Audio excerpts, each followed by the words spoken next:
সুপ্রিয় দর্শক, এই বিধবা মহিলাকে বিয়ে করলে পাচ্ছেন বাড়ি এবং কি গাড়ি এবং কি নারী তো থাকছে, এমনকি ব্যবসা করার জন্য নগদ 20 লক্ষ টাকা। এই অফারটা সীমিত সময়ের জন্য। এই আপু কেন অনলাইনে আসছে পাত্র খোঁজার জন্য, বিস্তারিত শুনবো আমরা তাদের মুখ থেকে।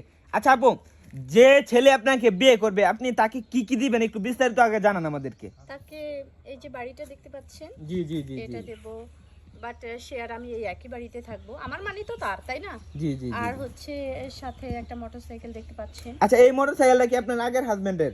জি, ওনারকেই আমি কিনে দিয়েছিলাম, কিন্তু যেহেতু উনি নেই সেহেতু এটাও পাবে। আর সে যদি ভালো চায় তাহলে তাকে আরো ভালো দামি গাড়ি কিনে দেওয়া হবে। ঠিক আছে ঠিক আছে। আচ্ছা, আর কি কি দিবেন? আর ব্যবসা করার জন্য কয় লক্ষ টাকা দিবেন? যতটা তার একটা বিজনেস করতে যত টাকা প্রয়োজন, মানে ব্যবসা করার জন্য আনুমানিক 15 থেকে 20-25 লাখ টাকা পর্যন্ত আপনি দিবেন। জি, জি। মানে ভালো একটা ব্যবসা লয়ে দিবেন। জি। কিন্তু শর্ত হচ্ছে অবশ্যই তাকে ঘর জামাই থাকতে হবে আপনার বাড়িতে। ঘর জামাই থাকতে হবে, প্লাস আমার একটা ছোট বাচ্চা আছে, তার বাবা হতে হবে। শুধু আমার হাজবেন্ড হলে হবে না, তার বাবাও হতে হবে। মানে আপনার একটা বাচ্চা আছে আপনার আগের হাজবেন্ডের, তাই তো? জি। বুঝতে পারছি। আচ্ছা, আপনার হাজবেন্ড কিভাবে মারা গেছে, আনুমানিক কতদিন আগে মারা গেছে? উনি মারা গেছে প্রায় 2-2.5 বছর আগে।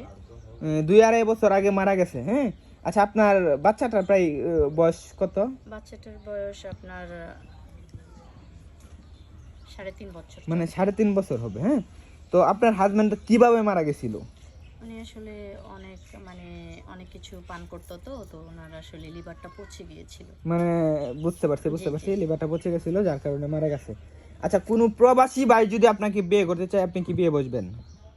ভাই আসলে প্রবাসী মানুষ বলতে করা তো যাই, যদি একটা ভালো ছেলে হয়। আর প্রবাসী লোকেদের একটা প্রবলেম থাকে, ওনাদের সবসময় বাহিরে যাওয়ার এই ঝুঁকিটা থেকেই যায়। না, যদি আপনি ব্যবসা নিয়ে দেন, যদি ওনাকে আপনি ব্যবসা নিয়ে দেন, এমনকি যে বাড়িটা লিখে দেন, এমনকি গাড়ি দেন, তাহলে তো আর প্রবাসে যাওয়ার কোনো প্রশ্নই আসে না। হ্যাঁ, যদি সেরকম কাউকে পাই তাহলে অবশ্যই করে নেব।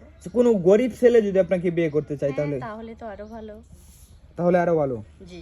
তো আপনার কথাটা আমার ভালো লাগছে, খুবই ভালো লাগছে। তো প্রিয় দেশবাসী, আপনারা ভিডিওটা প্রচুর পরিমাণে শেয়ার করবেন। নিজে যদি বিবাহিত থাকেন তাহলে যাতে আপনার বন্ধু বান্ধব যারা বিয়ে করছে না তাদের কাছে যাতে ভিডিওটা পৌঁছায়, যাতে তারা এই আপুকে বিয়ে করতে পারে। কিন্তু শর্ত হচ্ছে ওনাকে অবশ্যই ঘর জামাই থাকতে হবে। আর ওনার একটা ছেলে আছে 3.5 বছর বয়স, তাকে নিজের ছেলের মতো দেখতে হবে, তাকে মেনে নিতে হবে, তাই তো? জি। আচ্ছা, আপনার সাথে যোগাযোগটা কিভাবে করবে? আপনার নাম্বার ইমো নাকি হোয়াটসঅ্যাপ আমি দিয়ে দেবো স্ক্রিনে? হোয়াটসঅ্যাপ আছে, হোয়াটসঅ্যাপ নাম্বারটা আমি আপনাকে দিয়ে দেবো, আপনি স্ক্রিনে দিয়ে দেবো, আপনার সাথে অবশ্যই যোগাযোগ করবে। প্রিয় দেশবাসী, এই অফারটা সীমিত সময়ের জন্য। এই আপুকে বিয়ে করলেই পাচ্ছেন এই যে বাড়ি এবং কি গাড়ি এবং নারী তো থাকছে ব্যবসা করার জন্য অনেকগুলো টাকা। তো অবশ্যই আপনারা যোগাযোগ করে ওনার সাথে কন্ট্যাক্ট করবেন। সকলে ভালো থাকবেন, সুস্থ থাকবেন, ভিডিওটা শেয়ার করবেন। ধন্যবাদ।